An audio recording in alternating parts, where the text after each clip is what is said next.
கத்தளிச்சு மரம் ஆடி கத்தளிச்சு நிற்கிற மாதிரி தான் இன்னைக்கு குடும்பம் ஆடி கத்தளிச்சு.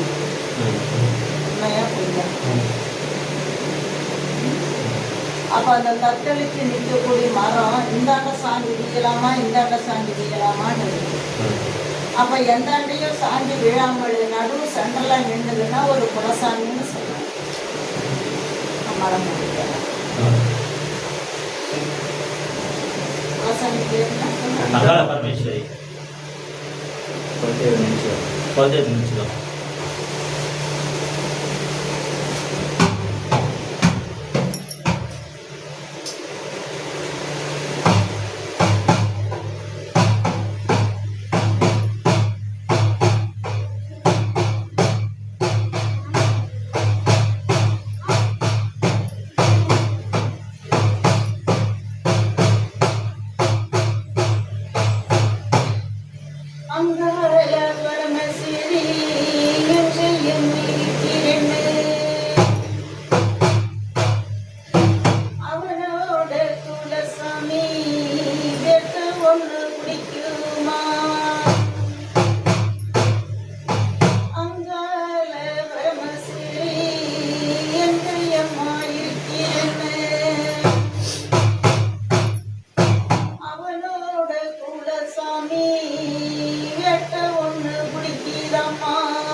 வழி ஒன்று சொல்லுதாயி